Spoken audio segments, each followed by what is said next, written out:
Welcome, dear friends, to the Northern Virginia Baha'i Center Sunday morning program. Please note that this program is being recorded when the devotions begin and will be made available on the Nova Baha'i Center website. At this time, we invite all participants to turn their cameras on to create a friendly, welcoming atmosphere for meaningful conversation with our dear speaker. To enable your cameras, move your mouse to the lower part of your screen, click on the video camera icon. Right now you've been muted to reduce the audio feedback, and we'll re-enable unmuting so that you can participate in the discussion portion after the presentation. We want to take a moment to thank our Sunday morning program team, and we'll now begin with a devotion.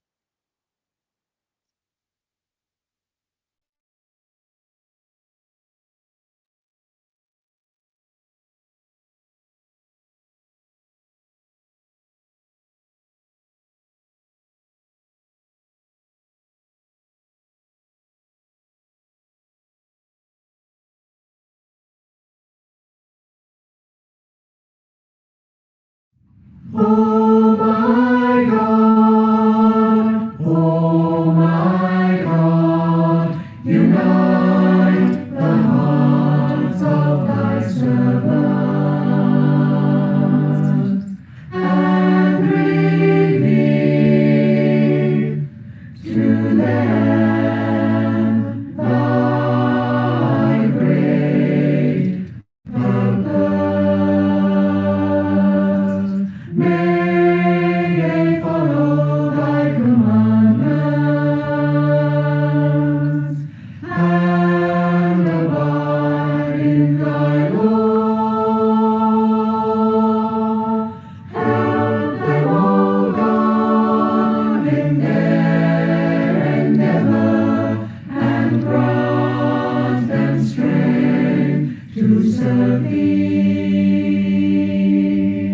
O God, leave them not to themselves, but guide their steps by the light of thy knowledge, and cheer their hearts by thy love. Verily, thou art their helper and their Lord.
Thank you for those beautiful devotions. Welcome again to the Sunday morning program. Just a reminder for those dialing in, this program is being recorded. For those who've participated in our programs in the past, as well as those who are joining us for the first time today, we want to thank you for attending and to encourage you to participate fully in the discussion and Q&A portions for a truly rich learning experience for everyone. Today's theme is the culmination of a series of presentations on the alchemy of peace. Key mindsets and habits to achieving peace from a Baha'i perspective. It gives me great pleasure to introduce the author of the book, The Alchemy of Peace, Sovaida Ma'ani Ewing, who will be speaking today on do ends justify the means, or should the means be as worthy as the end? Sovaida Ma'ani Ewing is an author, speaker, international lawyer, life mastery coach, and founding director of the Center for Peace and Global Governance. You can find that at cpgg.org. It's a virtual think tank and online forum that pools and proposes principled solutions to pressing global challenges. Her latest book, available on Amazon, which I mentioned, is The Alchemy of Peace: 6 Essential Shifts in Mindsets and Habits to Achieve World Peace. She also hosts a live video podcast, Reimagining Our World, on Facebook and the CPGG YouTube channel. It's dedicated to creating a vision of the world we want and infusing hope that we can make the choices necessary to attain it. Without further ado, please allow me to welcome Sovaida to speak on do the ends justify the means, or should the means be as worthy as the ends? Welcome, Sovaida. It's great to have you with us. Good morning, everyone. Especially early in the morning for some, like Amir. Oh my gosh, I hadn't realized that you're getting up and attending at 7:30 in the morning. So you get the big prize here. I'm delighted to be here, and this is the 4th in the series, as Farinaz mentioned. So I'm not going to rehash what we've done in the first 3. If you're interested, they have been uploaded onto the Nova Baha'i Center's YouTube channel. I've checked, they're there. So if something comes up and I refer to a past program, feel free to go and take a look. Okay, so we have been talking about the whole concept of mindset and why it's important. And if we want to change the reality that we experience in our world today, if we don't like what we're seeing, if we wished we lived in a different kind of world, then the good news is that we have choice. We spent a session talking about the importance of this amazing gift that our Creator has given us, the gift of free will, and that we can harness it to make new and different choices. And then we talked about the relationship between mindset and habit, that mindset spawns habits. So if we don't like where we are, it means that we've been doing things, engaging in behaviors that are not conducive to our well-being. So we need to figure out what the mindset was that triggered this behavior. And then having brought that to light, we can choose to continue with the old mindset or replace it with a new mindset, which in turn spawns a new habit. So today we're going to spend some time kind of demonstrating how this method works, this 4-step process that I call the Alchemy of Peace method, in dealing with a particular problem that human beings have and human societies have. And you'll recognize it as soon as I start explaining it. You've noticed that our knee-jerk reaction whenever there's a crisis or problem, and we do this, by the way, in our individual lives and collectively, is that we tend to respond to that crisis expediently, to find solutions that are expedient. Oops, I need to share my screen. Hold on. Sorry. I get carried away talking and... Oh, it's okay. Sovaida, actually, we noticed that you might be touching your mic. There's a bit of a kind of a noise that comes when you're moving your hand. Okay. All right. Very good. So let's do this. Okay. Can you see my slides? Yep. All right. Okay. So the question becomes, what is expediency? So I want to share with you a definition. There are three characteristics to having this knee-jerk, what I call expedient reaction. The first is that our response is a reactive one versus a proactive one. We're basically just interested in putting out the fire of the day, whatever that is. So, at the global level, like what's the minimum thing we can do today to or let's say way back when, to get the Taliban out of Afghanistan? What can we do today to get Saddam Hussein out of Iraq? What can we do today, the minimum, to resolve the climate change issue? So the first thing is we wait for the crisis to happen. We're not thinking ahead long-term, thinking, gosh, if we continue this behavior, it's likely to lead to this problem. So let's arrest the process now. Like with the pandemic, we'd been warned for years that there was going to be a coronavirus, not just any old virus, but a coronavirus that would move from animals to human beings, and that it would cause a world pandemic. Did we do anything about it? No. And then when the pandemic hits, what do? We all wring our hands and say, woe is us, this came out of left field, and poor us, and we're such victims of the circumstance. Well, we're not. We just failed to take action when we should have. So reactive versus proactive. The second thing is we look, as I said, as short-term benefits. We fail to consider the long-term. And the third is that the choices we make in terms of dealing with the crisis are based on narrowly conceived self-interest, very often nationalistic interests. And we covered last session the whole bailiwick of nationalism, the scourge of nationalism. What is the mindset that triggers nationalism, and what can we replace it with? And we ended up advocating as a habit the creation of a new set of global institutions, collective making and enforcement institutions that were capable of tackling the big global problems of today, such as climate change and the pandemic. So let's take an example in our individual lives. So of an expedient solution. So all of a sudden you're dating someone, you decide to get married, the wedding date is set, and you realize, oh my gosh, I need to fit into the wedding dress. How many friends have you known? And maybe we've done this ourselves, who went on a crash diet before they got married in order to lose 20 pounds to fit into that wedding dress and look, oh, just perfect, right? So that's an expedient short-term solution, because what ends up happening, usually we bounce right back and sometimes gain even more poundage afterwards. But it's not something that's designed to enhance our health or our life. It's just there to fit into the wedding dress. Cramming for exams is another thing that we've all probably done in our lifetimes. Instead of methodically, systematically studying in order to learn, we kind of leave things. I know I was one of those students. I was a great believer in last minute cramming. I'd stay up all night, cram everything, ace my exams. And I remember years later wishing that I hadn't done that, because I would have learned so much more. So again, the goal was short term, pass the exam. I wasn't thinking long term, what do I need for life?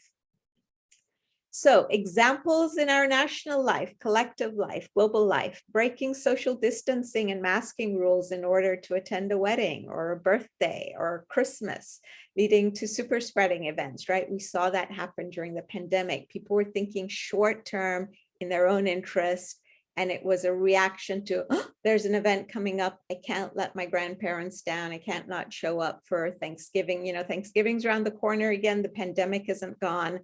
And these questions are still with us. And here's a figure that made stop me dead in my tracks 2 nights ago when I heard it. Every day at the moment, every day, 10,000 people are dying every day in the world from coronavirus. Monday, 10,000, Tuesday, 10,000, Wednesday, 10,000, Thursday, 10,000. It's astounding. And and we're all behaving like everything should be going back to normal soon. We're not anywhere near there yet. Okay, Another example of short-term thinking, excessive consumption that leads to the exacerbation of global warming. Continuing to drive our gas-guzzling SUVs, continuing to turn all the lights on at home, continuing to get on airplanes and come and go, heedless of the fact of our carbon footprint, that as each of us engages in this behavior, our planet is warming. And right now we're on a trajectory, if we fulfill all the pledges in the Paris Climate Change Agreement, to have the Earth warm 3 degrees by the end of the century, which is considered catastrophic. So, there are many other examples. I think you get the idea now of what I mean when I talk about this dysfunctional habit of expediency that we really need to examine and we need to uproot. So if nationalism is the most baneful of our collective habits, which is something I proposed last weekend, then expediency runs a close second. These are, they usually go neck and neck and are very closely aligned with each other. Okay, so what are the costs of expediencies? What consequences flow from engaging in this behavior that we've just defined? So here's the rub. We never actually solve problems at their root. What we're doing is, imagine a flame, we're temporarily throwing a bucket of water on it to extinguish the flames, but we're heedless of the fact that the embers are still smoldering, just waiting for the next gust of wind, of circumstance to blow for that flame to be kindled again. Examples are things that we just don't deal with, like the whole business of genocide in this world. After each genocide, we say, okay, never again. Rwanda, never again. Bosnia, never again. Then Darfur happened and the world got paralyzed. We weren't initially even willing to call it a genocide, and then we did nothing to act on it. And, you know, and then we had Bashar al-Assad drop chemical weapons on his people, trying to kill them. It's a systematic attempt at annihilating groups of people, and we've not been able to extinguish it, and it keeps popping back up. Illegal nuclear weapons programs, another example of problems that we keep trying to deal with. We never solve them at root. We enter into temporary agreements. We've tried with Iran to stop her nuclear weapons programs. For a while, we had an agreement, the JCPOA, then we backed out of it. Now we're trying to get back into it, and back and forth we go. And meanwhile, the news is that they have now enriched uranium up to 60%, which is very close to bomb grade. Bomb grade is 90%, but once you've managed to master the technology to enrich up to 60%, the rest is really easy. And they're now saying that Iran is 1 month away from being able to break through and make the first nuclear bomb. So here we go. How many years have we been at this, back and forth, expedient reactions, never actually tackling the problem at root? We've done this with North Korea. Climate change, we've been at this for 30 years. I just was reading something that Greta Thunberg had said in a talk she gave this fall, saying that we've been trying through these conferences that we've had, the COP meetings, for 30 years to address climate change. And she says there's been a lot of, to quote her, blah, blah, blah, blah, blah, a lot of words. And yet here we are, and our home is on fire, and we seem to be unable to stop it. So that's the first cost of expediency. We never actually deal with the root of the problem, so it keeps coming back. The second problem is not only don't we deal with the original problem, but our solution, our expedient, short-term, reactive, self-interested solution sows the seeds of the very next disaster. So Afghanistan and Iraq are prime historical examples now.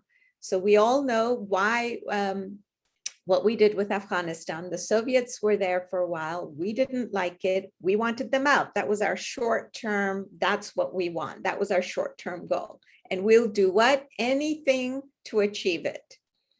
So we armed and funded insurgents, mujahideen, to fight them, right? It was very successful. We were actually very successful in our short-term goal. We got rid of the Soviets. They pulled out of Afghanistan. However, those same fighters we had trained became the Taliban.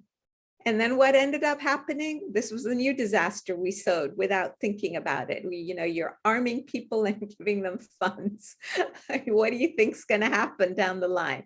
Well, we all know what happened. It got so bad that we decided to go in and start a war in order to dislodge the Taliban. And then we got mired for years and years and years. And we've only just pulled out of Afghanistan. But what state is Afghanistan in now after all of this? So talk about short-term thinking, talk about expedient thinking. Same with Saddam Hussein. We armed him for many years because he was going to be the counterbalance to Iran, which we viewed in the revolution as a threat. We didn't want the Iranian revolution to be exported to the rest of the world and to the Middle East. So we armed this guy, even though we knew that he was killing his own people with chemical weapons in the north, killing the Kurds of Iraq. What ended up happening? Again, you arm and you fund someone, it's going to turn nasty.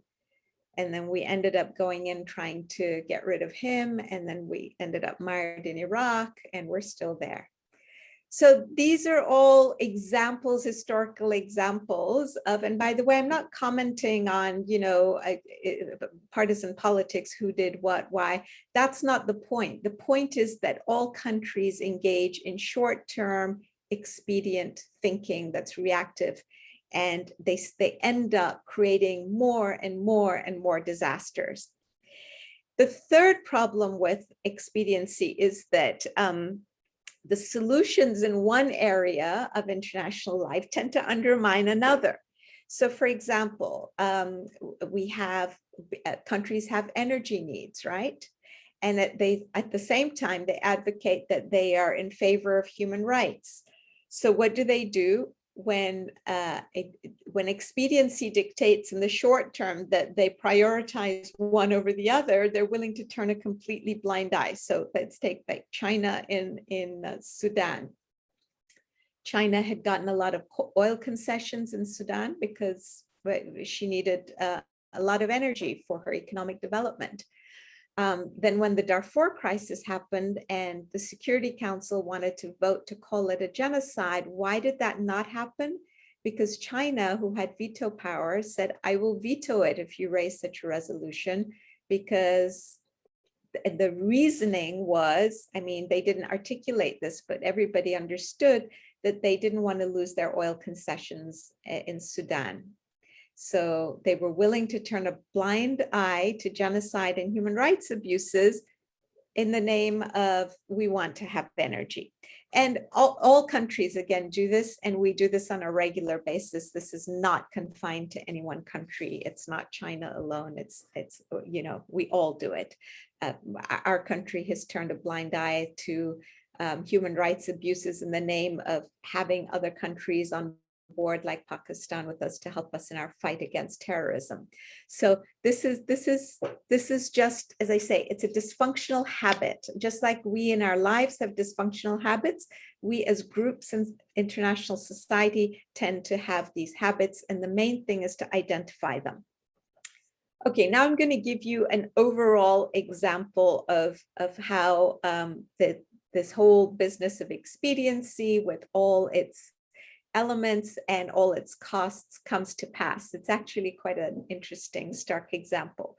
So relatively recently, the Ecuadorian government decided that it really desperately wanted to do something, to do two things: to provide energy to its people and to pull them out of poverty, and that energy was going to be the solution. So they were very excited about this, and it was actually lovely to see the Ecuadorian government kind of really say, okay, we're going to finally get our people out of poverty. Unfortunately, they didn't do the long-term thinking. They were thinking short-term. They were so eager to get their people out of poverty and provide energy that they failed to do the long-term thinking and to think about consequences. And you'll see how this unfolds. So they get a loan from China to build a dam. And they built it very quickly, and they completed, and they're all excited. However, in their haste to implement the solution, they failed to do their research or to pay any attention to the fact that this dam was built at the foot of a volcano. Yeah.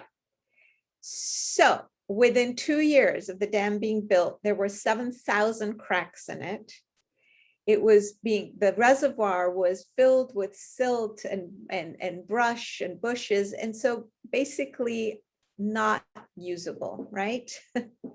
Meanwhile, they had borrowed vast sums of money from China, which they could now not repay. So not only did they not help their people, talk about not solving the original problem, right? Poverty and lack of energy. They'd now sown the seeds of a new disaster, which was owing another country, namely China, a lot of money that they simply could not afford to repay. So what's the story now? Well, China has taken over, gets 80% of the proceeds of Ecuador's oil exports. And that's the only thing, that's basically the only thing that's bringing revenue into the country. So not only are their people not better off, but they're a lot worse off. Why? Because both clearly China on its side also was dealing expediently. It just wanted to have a country beholden to it. And so here we are, we have a whole country of people suffering because of the expedient behavior of both their country and another country. So to me, that's a really stark example. And I have others, but I'm not going to take your time going into them for now. Now, the lesson and opportunity of COVID and climate change, remember we talked about the fact that these seeming calamities really are amazing opportunities for us to do things differently and to grow. The amazing opportunity here is for us they will force us to accept responsibility, first of all, for where we are, the choices we've made, and then recognize that now we can do things differently and to make new choices. So let's see where we go next with the alchemy of peace method. What happens when we apply it? Okay, so you remember the first step was to identify the old mindset. The old mindset is that the ends justify the means. That's really the kind of thinking that causes one to behave in an expedient fashion. You think, okay, this is my goal, this is my immediate goal, I'll do whatever it takes to get there. I don't need to think long-term. I don't need to think about the impact on other people beyond me because it's all about me, me, me, me, me. And it doesn't matter what other disasters are sown. For now, I just want to put this fire out, right? So that's the means justify the ends. It's the mindset.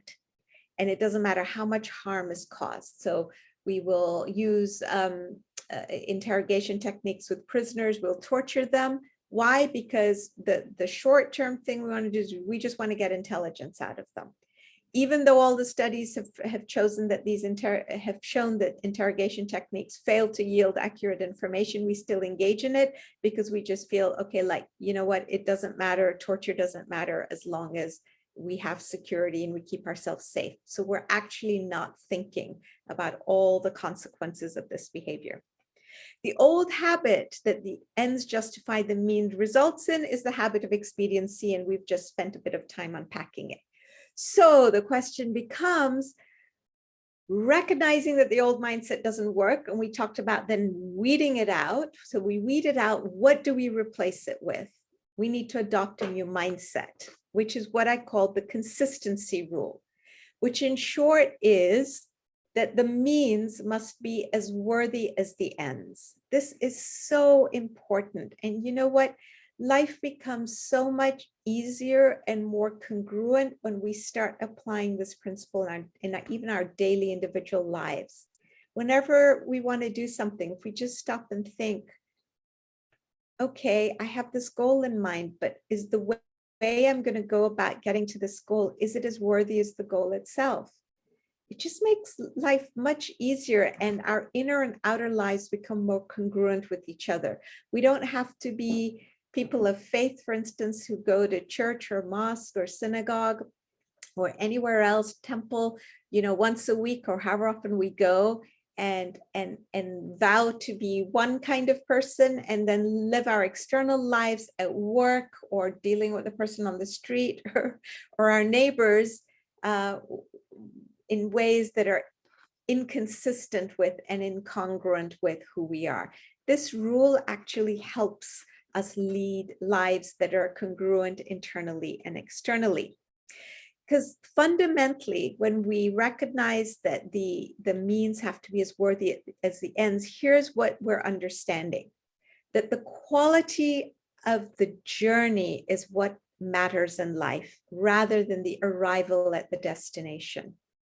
You know, if you set out to get to the top of a mountain, it's not the arrival there that's the joy. The joy is the many days, hours, sometimes week you spend finding a route and all the experiences you have along the way, all the sights you see, the beautiful wildflowers, the, you know, whatever it is, the crevasses, the lakes, if there's snow, if there are glaciers, whatever it is, it's that, the amazing views, the skies, the birds, the trees. Once you've arrived there, you're done. And we all know from experience that whenever we have goals in life and we think, oh, if only I get there, I'll be happy. We're happy for what? A day, a week, a month? And then it's like, okay, what next? It's not that. That destination itself does not bring us the contentment and the joy. The only time we're truly contented when we arrive somewhere is if the journey along the way has conduced to our growth.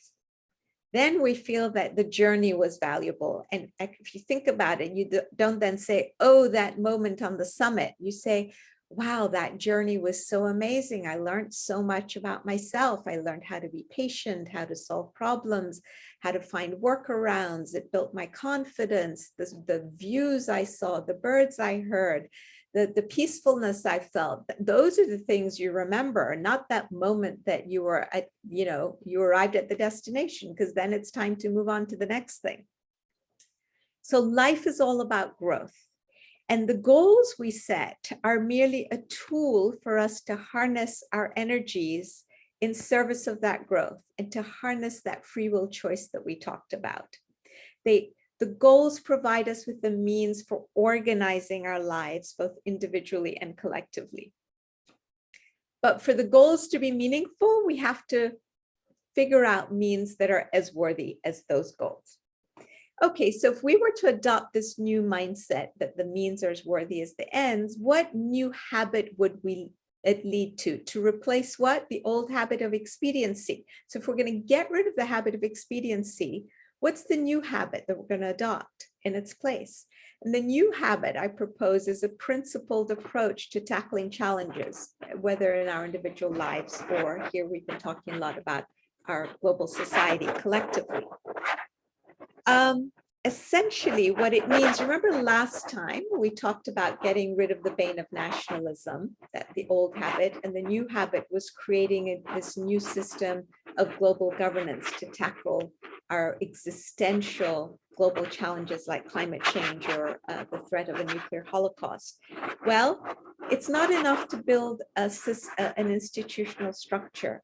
Within that structure have to be woven in certain principles, if you like, a set of global ethics that we can identify. These principles or global ethics are absolutely critical, and they serve two purposes. We use principles to extrapolate solutions to any problem. It's like mathematics. If you know your fundamental principles, then when you're given difficult problems to solve, you can just extrapolate solutions using the principles of mathematics. And it's the same here. The second value of principles is that our institutions have to be built on their foundations, or if you like, we need to weave them into the very fabric. And I'll discuss in a second what I mean by that. Now, there are four steps to the principled approach. The first is to identify what are you talking about? And we're going to talk about that in a second. What are these principles that we can all agree on as nations? that become the global ethics. Now, do you remember last time I told you about this wonderful analogy that the Singaporean diplomat and academic, Professor Mahbubani, had proposed, which is that humanity used to be 193 boats bobbing on the sea of international life, and now we've become a ship with 193 cabins.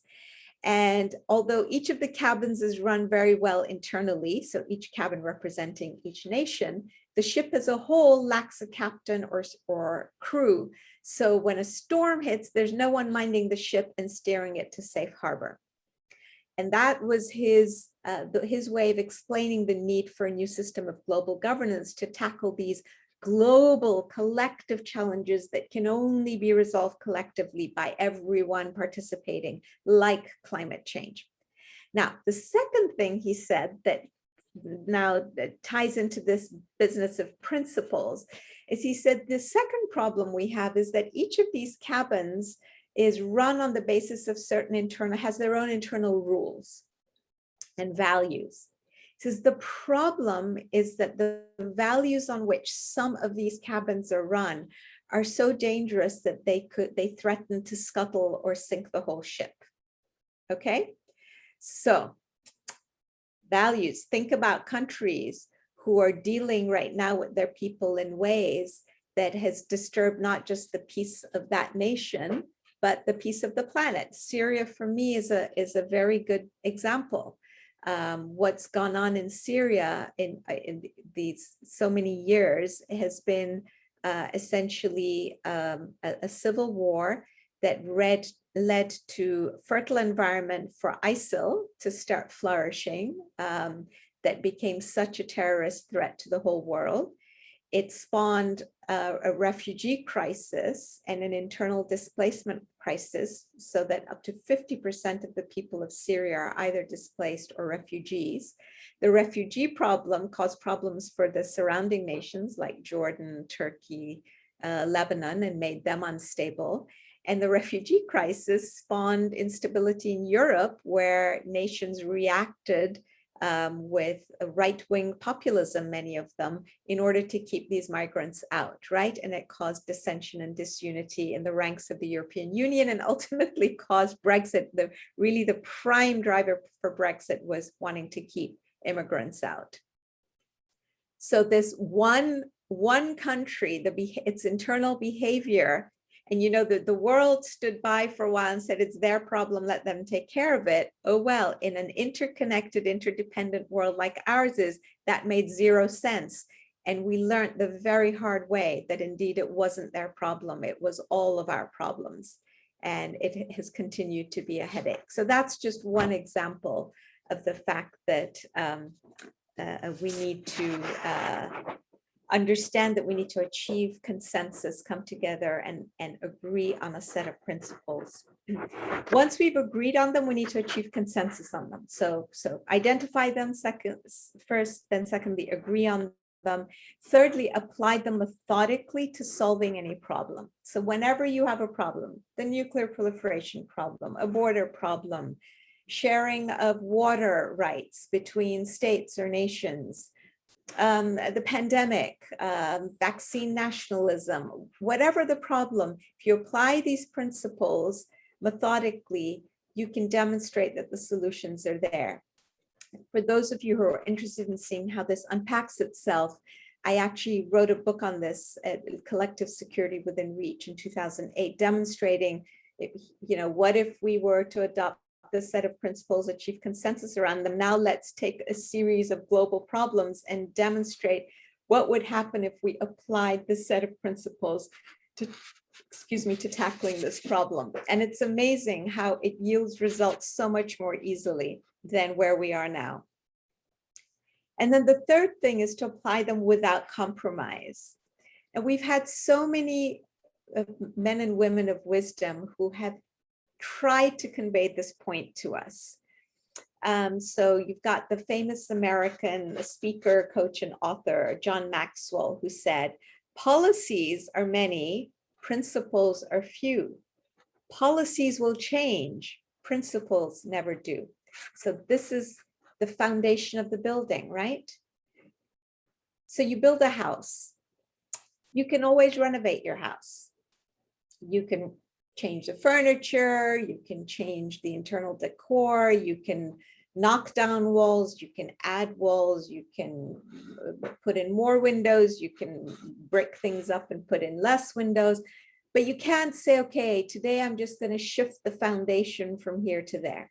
The foundation is the foundation. Everything else you can change and renovate. And it's the same thing with principles. Principles are the foundation of our society upon which everything else is built. So principles have to be inflexible because they represent certain social truths about who we are as human beings. And when we get to it, you'll see what I mean. They're not kind of ideas or ideologies that come and go. They're not kind of whims and policies thinking for now, for the next 10 years, this policy is good, but you know what, 10 years from now, circumstances will change. So the policies have to change to keep up. Principles are more like truths with a capital T. Abe Lincoln said, important principles may and must be inflexible. Victor Hugo said, principles are foundational truths, they don't change. Thomas Jefferson said, in matters of style, swim with the current. In matters of principles, stand like a rock. So we can always deepen our understanding of principles, but if they're foundational, they don't change. They're very much like the law of gravity, just like they're physical laws that govern our existence, like the law of gravity. Can't ignore it. And you can't say, okay, you know what, we've dealt with the law of gravity for X hundred years now. We're tired now, we're bored, let's just dispense with it. It's a reality, right? And the same is true with these principles. So let's take a look at what do we mean by these principles. Some key principles are oneness as human beings and as nations. This is it sounds glib, but it's a really fundamental principle. And it affects our international life in ways that we don't often think about it. So think about the Security Council of the United Nations. If we had truly built this institution on the foundation of oneness, we would never have something called a veto power in it. The idea that 5 nations can veto what all other nations of the world think is a good idea that conduces to peace. And one of these 5 nations can say, sorry, but it's in my national interest not to do this, is just doesn't stand to reason. Imagine if well, actually, we're kind of in that state now. Look at what happens even in a congressional system in our country where we don't have a right of veto. What happens when you've got a 50-50 split, government, a legislature? What happens? You essentially give 1 or 2 people the right to veto legislation, which is exactly what we're seeing play out in our country today. Basically 1 or 2 people have inordinate power, and it's like it doesn't matter what everybody else thinks. It's 1 person can hold the whole thing hostage. It's actually a little crazy when you think about it. How much more crazy to actually create a system where you were to give like 4 members of Congress veto power. Nothing would ever move, right? Nothing would ever get done. So the second principle is justice and equity. And when you unpack this, you see that a lot of things flow from it. So if we were to apply the principle of justice and equity, one of the things that would flow from it is that we would share key resources equitably. Key resources like what? Like food, like water, and like the vaccine, right? We don't live in that world, because our world is not based on a system of equity and equality, and we don't have a system of global governance in which these principles can be actually implemented. It also, this principle entails spelling out in advance what the international rules are and putting nations on notice. If you do this, if you break this law, this is going to be the consequence. If you create an illegal nuclear weapon program, immediately the whole world is going to impose this consequence on you. We don't have that kind of unity. of consensus around a principle that then has consequences. Third thing, applying rules consistently against all nations. So things like the rules against nuclear armaments. It shouldn't matter if we like a country or don't like a country, if a country is an ally or the people belong to a faith that we're more comfortable with or not. If any nation breaks the rules on having nuclear arms, the result should be the same. You know, if you have 3 children and you tell them, you know, if you steal, then here's going to be your punishment. You can't say, oh, but the little one is so cute. If she or he steals, then I'm not going to impose the punishment, but the eldest one, I'm going to impose the punishment on. That wouldn't work. Very soon, all the kids would rebel and say, this clearly has nothing to do with fairness. You're just out to get me because I'm the eldest and you think the youngest is too cute. So, you know, why bother obeying any rules? I'm just going to go do whatever I please. And this is exactly where we are in the international community. There are some countries that say, you know, you just don't like us. No matter what we do, you're going to impose sanctions on us. You're going to punish us. But look at your other countries who've done the same thing we're doing, and you're not doing anything about them. So this idea of a rule-based system actually is for the birds. This doesn't, you know, you're just using it as an excuse. The next thing that flows from justice and equity is that we all take collective action in the collective interest. And, you know, during the pandemic, we saw a really interesting example of this in the EU. I'm not sure many Americans follow what's going on in the European Union, but, you know, they were getting decimated like we all were and are economically. And so the EU proposed establishing a recovery fund for the whole 27-member bloc. And to get that fund, they needed to be able to borrow money on good terms. To borrow good money, all the nations, like nations with good credit, like Germany and France, needed to be willing to borrow on behalf of everybody. So it's like, let's say you don't have enough money and you need to buy something, and then you've got relatives who have more money. You know, you couldn't get the loan, but maybe if you did it together and they have a good credit, then you can get the loan and then you can get the roof over your head that you need. Well, this is exactly what the European Union was proposing. Now, Germany had traditionally been opposed to anything that included common debt. They said, it's just not fair. We're disciplined. We have good credit. We're doing so well. Why should we take care of these nations like Greece and so on, who spend money without thinking? They're not disciplined. They don't pay their taxes, and they keep asking us to bail them out. But what happened this time was Germany was one of the driving countries pushing for this common debt. Why? Because they recognized that, first of all, they were all in this boat together, and that if the poorer countries sank, they would sink as well. So they really finally got this business of we're all cabins of one ship. And so this was, to me, this was one of those amazing things that happened during the pandemic. It was something like a 570 billion euro fund that was established with using the good credit of countries like Germany and France. So this is what it means to deal equitably with all countries. The fourth thing that, the fourth principle that flows is using force in service of justice. You know, humanity has not yet arrived at the point where we're mature enough to completely dispense with the use of force. However, individual nations are at the point, and this is interesting, this is according to the Baha'i writings, where we have to give up the use of force as an instrument of our international relations.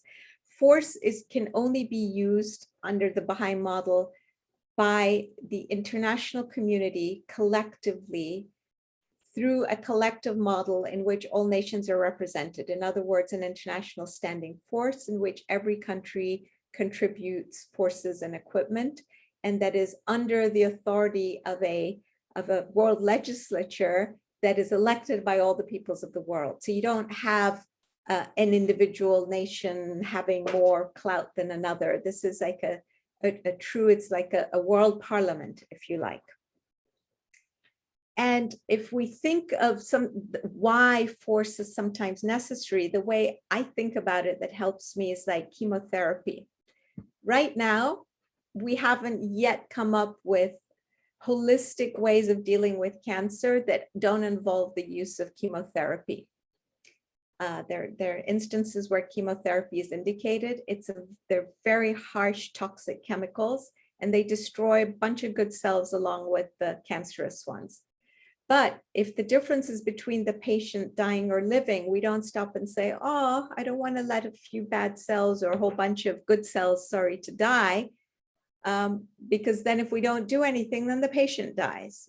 So if the choice is between saving the patients and with it go some good cells, sometimes, you know, that's what's got to happen. Imagine if we had another Hitler today. We couldn't sit by and say, oh, well, you know, let's be sweet and just negotiate. No, you got to go in and make sure. I've been reading about the Second World War lately, and some of the analyses that were done, that if only some of the countries of Europe had moved earlier to isolate Hitler and not entered into peace agreements with him and not negotiated with him and not appeased him, then we may not have had the horrific results that we had with the Second World War. So we got to sometimes just move in fast and kill the cancer before it spreads and metastasizes in the body of the world. And the last principle is collective security, which is a principle that Baha'u'llah brought in the 19th century. To me, it's astounding that an Iranian nobleman in the 19th century was talking about a system of global collective security. We hadn't even gone through a First World War yet. We didn't even understand the concept of collective security. And he was very clear about the fact that all nations need to get together and enter into a treaty, a binding treaty. You think about Iran today and you think about what Baha'u'llah was saying in the 19th century, and it's actually quite astounding. And he said, in which all nations agree on what steps they're going to take to maintain peace in the world. And then they also agree that if any one nation violates any of the clauses of this treaty, all the nations will unitedly arise against this nation to stop it in its tracks, right? Before it does further damage. That's astounding. And then he talks about this whole system that's necessary for an international standing force to be the force that the nations use under the aegis of a global parliament and a world executive. I mean, good heavens. We didn't start to conceive of a League of Nations until after we'd been through the First World War. And even then, we didn't implement the principle of collective security the way Baha'u'llah laid it out. You know, they had talked about it, but they failed to do it. And with the United Nations, we're far from it. So now's the time. Okay, so today we've talked about the old mindset, means justify the ends, ends justify the means, leading to an old habit of expediency. We need to uproot those two, get rid of them using free will choice and replace them with the new mindset that the means must be as worthy as the ends, followed by the new habit of taking a principled approach to solving global challenges by identifying principles, getting consensus around them, and applying them methodically and uncompromisingly. So if any of this kind of analysis or thinking about things is helpful to you, you're welcome to pick up a copy of the book, The Alchemy of Peace, in which 6 of these mindsets and habits are laid out, the old ones and then the new replacement ones, and it's available on Amazon. And I really thank you guys. This is the 4th and last in this series. If any of you are interested in seeing some of the previous ones, please go to the Nova BC YouTube channel. Maybe Farinaz or someone can post the link to it in the chat for those who may be interested. So I have stopped sharing my screen, and Thank you, Sovaida. Thank you so much for helping us explore this concept and these principles. Thank you for giving us those steps and to help us envision how we can apply it both in our individual lives as well as in our collective lives. For those, as you mentioned, those who'd like to learn more, explore more, you can check out the website cpgg.org. Her books are under publications, as well as her YouTube channel, Center for Peace and Global Governance. You can find also a recent interview with Sovaida by Rain Wilson on the Baha'i blogcast. We can post that into the chat for you. At this time, if anyone would like to ask a question or make a comment, you can raise your hand in the participant window, or you can type your question in the chat box. If you'd like to raise your hand, click on participants. At the bottom of the screen, a window will appear, and at the bottom, you'll see raise hand, click on that. If you'd like to type a question in the chat, it would be helpful if you could type a question mark beforehand. Before your comment, so we know. And if you would like, you can address the whole group with your question, or you can address it to me privately in the chat. And then I won't share whose question it was. And at this point, you can go right ahead and start asking and raising your hands. I see a hand raised. Is that Manuel? Yeah. Yes. Go right ahead. Welcome. Thank you so much for your presentation. I mean, each time that we listen to your presentations, it's just such not only a pleasure, but we learn so much, and it's always right to the point. And I have a question. I mean, I guess in order for our governments, I mean, to become aware of what you were saying and really apply those principles, education is probably key. So how would you see our education system changing so we can really make the younger generations aware of those principles, and for them really to work on those principles practically? It seems our educational system right now is lacking, I mean, in really emphasizing those issues. So how would you see how we can really reform our educational system? Thank you. Well, that's a huge question. Let me start by saying that absolutely education is critical, and it would be the smartest approach, but we don't have the luxury of simply waiting. So I'm going to address two prongs here. Simply waiting to fix our education system, because that is likely to take a very long time. Meanwhile, our planet is getting destroyed, right? We're facing existential challenges. And so we have to figure out what to do today. Now, one of the things that I believe, and it's also based on what my understanding is of what the Baha'i writings say, is that the world events that we're experiencing and that we will continue to experience, because these in some ways we were told to expect this. So this is not big news to any of us. You know, the pandemic, we didn't know it would come in the form of a pandemic.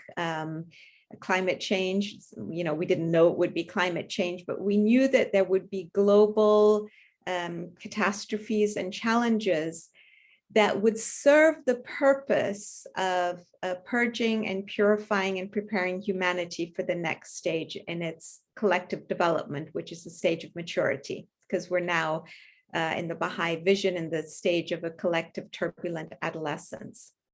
And that these catastrophes would instill in us new capacities, new tools, a new outlook, deeper wisdom and insight about who we are. The governing body of the Baha'i faith last year wrote several letters addressed to the Baha'is, and you'll remember that in one of them that they wrote to us for the new year, they said that with this pandemic, they felt confident that as humanity, despite the tremendous suffering, which they acknowledged, and it's true, so many people are suffering inordinately, and 10,000 people dying a day is no joke, right? That this, although many countries would be brought to the very brink of how much they think they can tolerate, they would come out, we would all emerge from this pandemic having deeper insight, is the word they use, about our oneness. And 2 months later, they sent another letter saying, remember we said in our last letter that the pandemic would cause us eventually to develop greater wisdom and insight about our oneness. We're already seeing signs of this happening. And indeed, one is seeing signs. So I think long before we fix our educational system, global events are going to force us to purge us, purify us. And there's something about suffering that causes human beings to kind of open their hearts and open their visions and conceive of doing things differently and thinking about things differently. So I think that's going to be the primary teacher for now, because we've left it so late. To your point about education, absolutely. But first, we have to get to the point where our education system is not going to be solved until we get the right kind of leaders in place who will take the right kinds of decisions. This is another big topic I cover in my book. And I apologize to those of you last week. I thought that's what I had said I would cover this week. And then I looked at what I'd actually submitted and what had been advertised, and it was a different topic. But we need to get into the habit of electing fit leaders, people who are actually worthy and who are there to serve the collective and who are not there for their egotistical interest. The next thing I'll say, so that has to come before the educational system gets fixed. It's our responsibility as the electorate to get smart about whom we elect and the quality of leaders we elect, who have the sense of responsibility, including the sense of responsibility for fixing the educational system to provide the kind of education, including about the principles that you were talking about. Having said that, the Baha'i international community is not waiting for systems in any country, educational systems, to get fixed. As you know, for many years now, we've had a global system in place for educating young children. Everywhere, in every neighborhood, in every country, whether you're in some poor African village, whether you're in Asia, whether you're in Africa, whether you're in the Arctic Circle, it really doesn't matter. It's the same systematic education about these same principles, about children learning to be outward oriented, to think about not only themselves, but about community, to think about service. We have a junior youth program. So every single one of us has become an educator, right? We're not an educator in the sense that we're teaching in schools, but we're out there in our communities, in our buildings, in our neighborhoods, providing this kind of education. So I hope that this, and it's like a stop. I mean, when you think about it, it's like a stopgap measure until the nations of the world can get their act together. They're in so much turmoil. We can't agree on anything. In this country, we can't even agree on critical race theory. There's a governor's race in Virginia right now, and they're arguing about, different candidates about whether to have critical race theory. All these things have become buzzwords and have become reasons for people to fight each other. So until we can get over this level of immaturity and recognize, well, maybe the principle we should be talking about is just the principle of oneness, of the oneness of humanity, regardless of race, ethnicity, gender, and so on. And why don't we start there? And then, but we need to go deeper. Why are we one? Another thing we refuse to discuss in this country is the idea of a creator, a loving creator who's created us all, that we all have a soul. We may call it by different names. We may call the creator by different names, but fundamentally, until we get to the point where we can understand that our oneness stems from the fact that we're all children of the same creator, and that what matters, and then you get into topics like life after death, that this life isn't all that there is. What if there's an eternal journey? And what is our purpose actually in this life is to develop qualities and virtues. And so when you die, you can't take your black skin or your brown skin or your white skin or your pink skin with you. What matters in the other worlds of God are the qualities that you've developed in this life. Boy, aren't so many of us going to be in for shock when we die, if that's true. So if we believe it, if 1% chance that it's true, wouldn't that be a shock to the system to arrive there and say, oh my gosh, I spent a lifetime arguing and fighting over whether I'm black or white or whatever, or where I'm tall or short or educated or uneducated or man or woman or binary or whatever it is, non-binary. You know, we have so many terms to identify ourselves, whereas fundamentally we're just really all human. And these other things are just facets of who we are, but they're not the key identifiers of who we are. Thank you, Sovaida. I'm so sorry to cut you off. You're making so many great points. I just wanted to give enough time for all the participants who have questions to ask.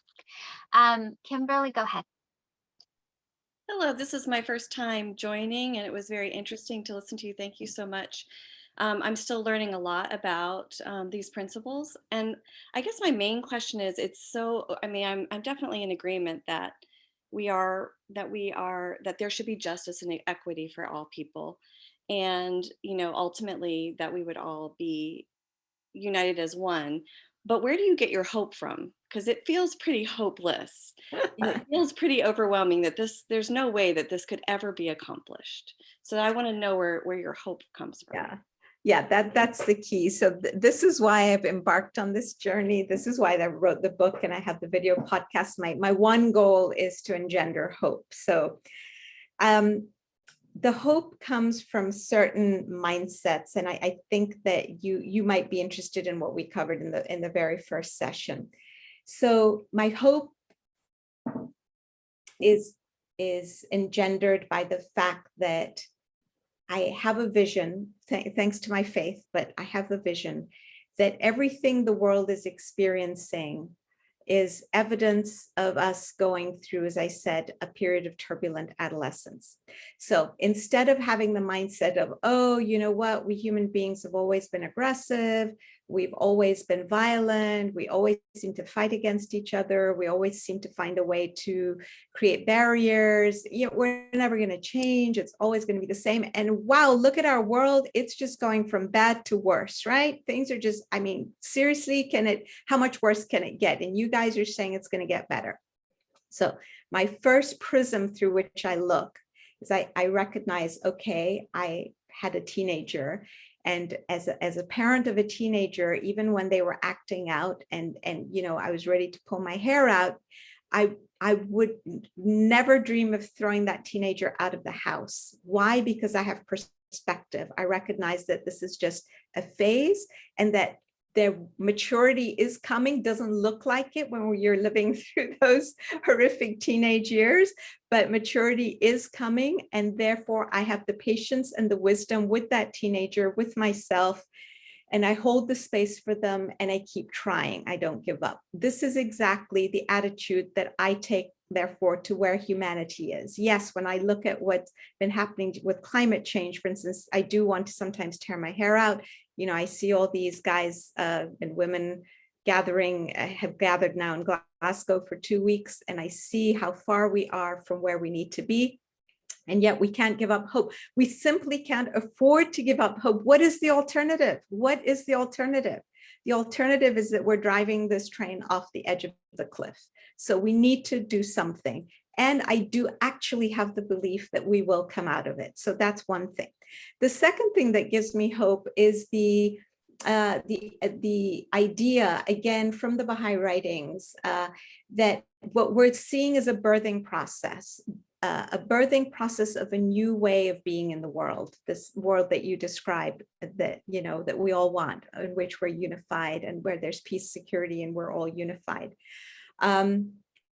Where this birthing process, like all birthing processes, has twofold simultaneous process, a process of integration and a process of disintegration.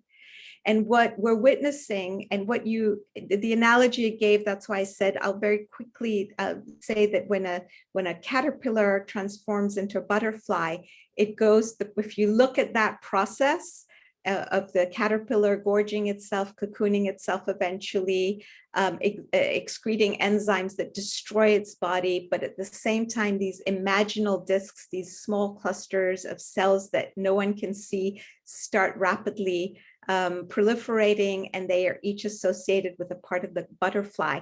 The process is very messy. If you poked a hole in the cocoon, it's disgusting, it's messy. That's what we're seeing in the world right now. This everything we're seeing, the rise of authoritarianism, climate change, nuclear proliferation, endemic racism, et cetera, et cetera. This is all that goop, and it's accelerating, and it has to accelerate because it's part of the process of birthing.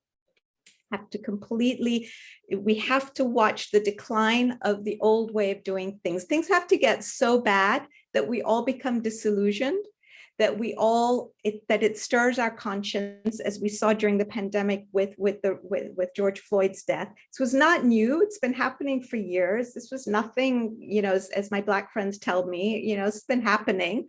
But we were ready. We were in a space to actually pay attention for the first time, and our consciences were stirred. And so mass protests in the street, people from all backgrounds and races, that was the beauty of it. So it's a similar thing, this process of disintegration, things we have to visibly see that our old ways of doing things don't work. 10 years ago, when I was having discussions with my friends about how the political system in this country needed to change, everyone said, oh, it's not perfect, but it's good enough. And, why mess with something that's basically working? Well, we had to have a demonstration, a pretty spectacular one, about the various ways in which our system is broken. And we still need to now have the will, and it probably is going to have to get worse again before somebody has to slap us around the face before we're actually willing to do something about it. All of us, not just 50% of the population, but enough to get something going.